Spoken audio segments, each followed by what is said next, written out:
Fala galera do segundo ano, tudo bem? Vamos para mais uma aula. A gente já tinha falado nas aulas anteriores sobre Brasil, sobre América Portuguesa, né? Sobre a ocupação de Portugal aqui na América, que resultou na gente. E agora a gente vai falar depois que Portugal chegou aqui, depois que passou esse processo de colonização, o que acontece depois desse período aí passado, um tempo generoso, depois de 1530 da ocupação e da colonização, formação de capitania hereditária, tudo aquilo que a gente já tinha visto, ok? Então a gente vai falar basicamente do período que vai de 1580 a 1644, tá? Mas Karen, eu preciso gravar essas datas? Não, meu amor, você não precisa gravar essas datas. Eu só preciso que você entenda que a gente vai falar sobre esse período. Esse período ele tem um nome. Quando a gente fala que é o período de invasão, o processo de invasão da Holanda no Nordeste brasileiro, que a gente chama de Brasil holandês. Ok? Então vamos lá. Primeira coisa que a gente vai ter que entender. A Holanda, antes de invadir a gente, era colônia da Espanha. Pode não parecer não, mas é. Eu vou colocar para vocês na aula, junto com esse vídeo, uma sequência de slides falando somente sobre esse período, certo?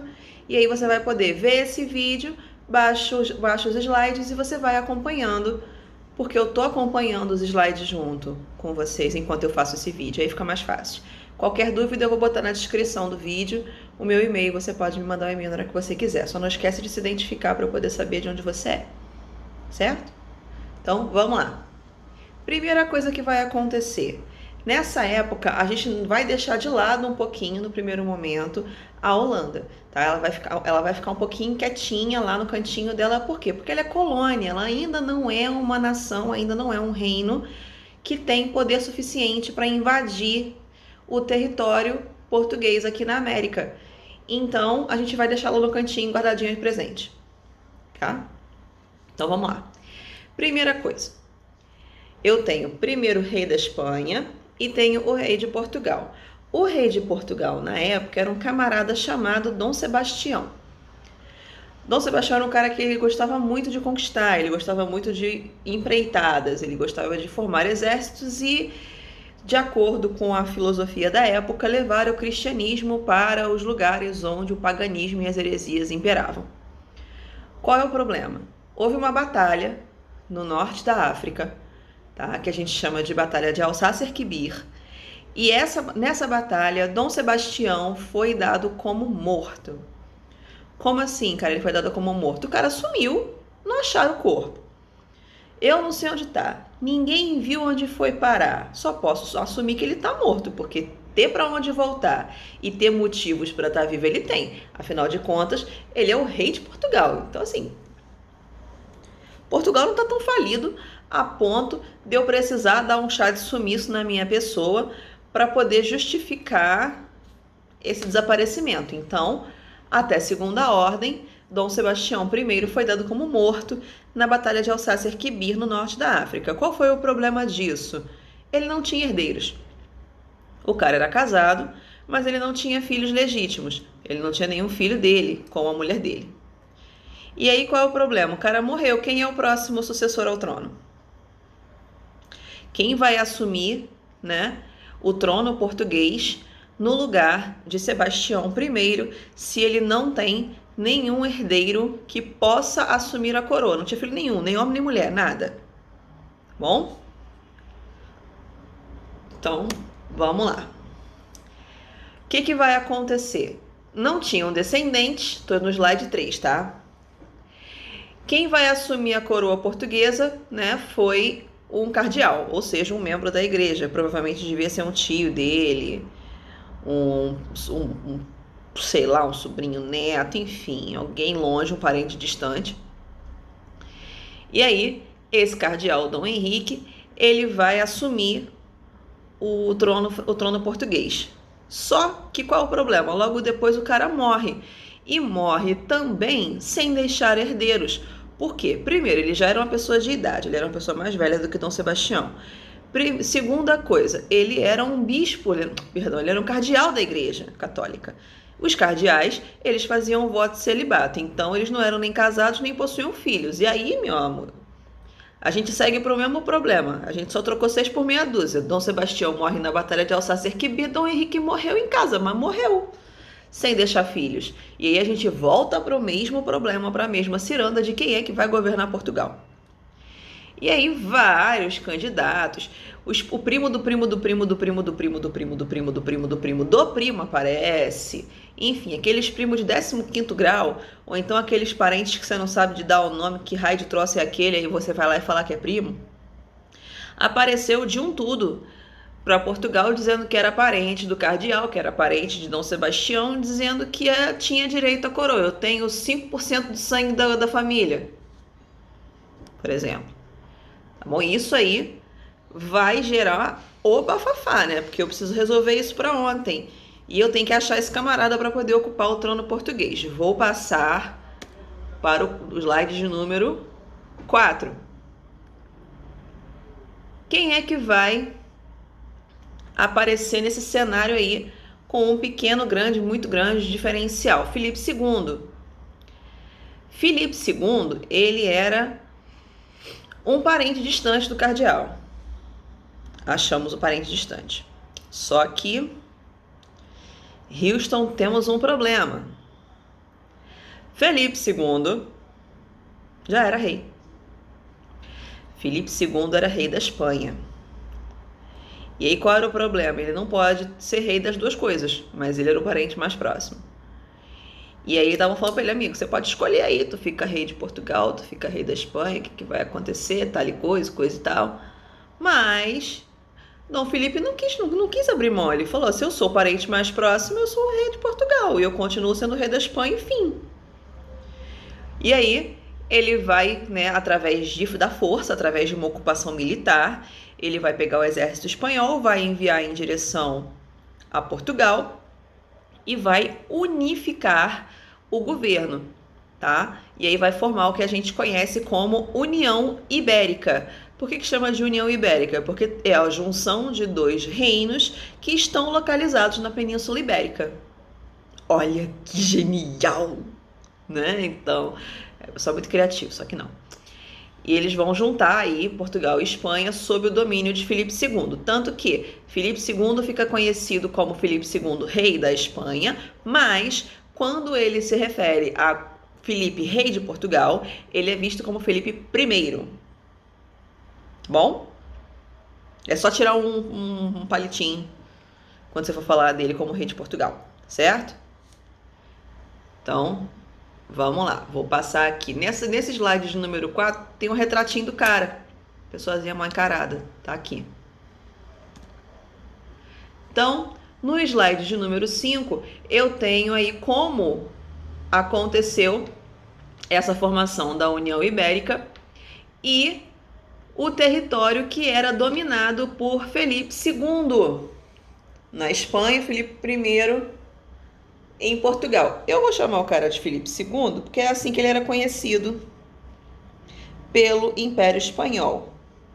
E ele mantém a sua soberania depois, né, quando acontece a restauração e você separa novamente Portugal e Espanha como reinos diferentes, ele continua sendo conhecido como Filipe II.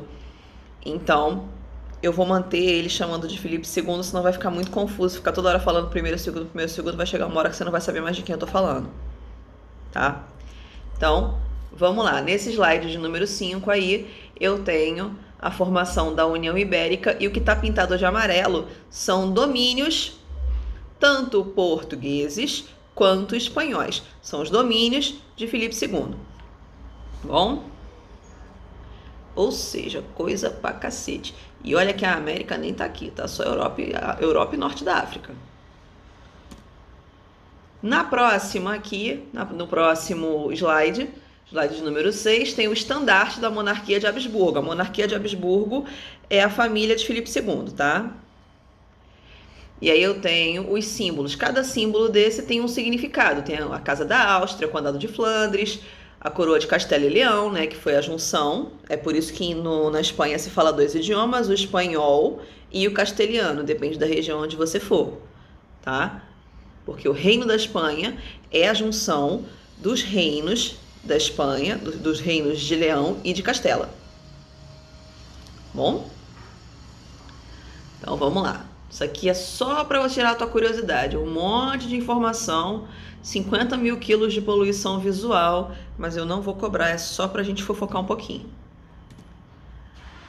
No slide número 7, eu tenho aí o Império Colonial da dinastia filipina, tá? Quando a gente fala colonial, território de colônia, tá bom? Não tô falando de metrópole, tô falando de pedaços que são pertencentes ao império da família da dinastia de Habsburgo, comandada por Filipe II, no momento. Então lá, em verde eu tenho o Conselho de Castela, em amarelo o Conselho de Aragão, que é Sardenha, de azul o Conselho de Portugal, que é Brasil, Cabo Verde e Índia Portuguesa, né? Eu tenho o Conselho da Itália, onde vai ter Nápoles, Sicília e Milão, Índias, que é a América Hispânica e Filipinas, e o de Flandres, que são os Países Baixos, que é onde vai rolar o estresse, que é onde vai rolar a problemática toda em relação ao surgimento da Holanda. Spoilers dos próximos episódios. Então vamos lá. Próximo slide, slide número 8, né? Aí vai ter aí os reflexos para Portugal e o Brasil.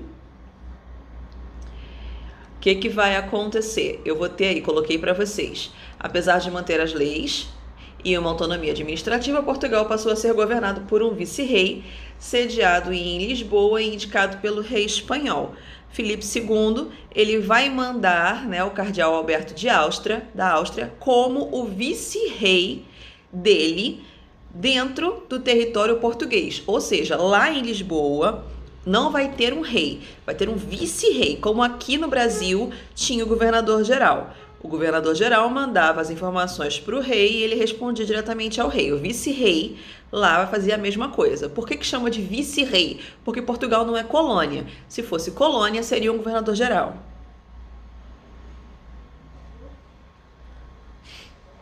Vamos lá, próximo. Slide de número 9, eu vou colocar aqui, né, a França equinocial. Lá em cima está marcado no mapinha lá, São Luís. Né? Vamos lá. Desde o século XVI, os franceses realizavam o corte de pau-brasil sob a forma de escambo com tribos indígenas da região do atual estado do Maranhão. Essa França equinocial era um pedaço do Brasil que não era pertencente ao Brasil ainda, de acordo com o Tratado de Tordesilhas. Tá? Ele era um território aí meio inexplorado, em tese pertencente à coroa espanhola, mas como ninguém habitava, ninguém estava ocupando, a França ia lá e fazia o self-service de pau-brasil e chamava de França equinocial, mesmo, em tese, não sendo um território francês. Vamos lá, slide número 10, já está chegando a 15 minutos, eu vou parar nesse aqui e depois a gente continua, tá? Então vamos lá. Aí eu tenho aqui, em 1612, uma expedição francesa formada por 3 embarcações e em torno de 500 colonos, liderada pelo nobre protestante Daniel de Latouche, fundou São Luís, atual São Luís do Maranhão. E aí o que acontece? Eles perceberam que o pessoal estava vindo para cá, estava ocupando sim, estava colonizando sim, e que se eles não fizessem nada a respeito, eles que eu falo França, tá? Se eles não fizessem nada a respeito, eles iam acabar perdendo aí esse fornecimento 0800 de pau-brasil. E aí eles mandam essa expedição colonizadora, ela vai vir para cá, vai se estabelecer onde hoje é a região de São Luís do Maranhão e vai formar uma colônia. Essa colônia vai durar? Não, mas vai colonizar por um tempo, certo?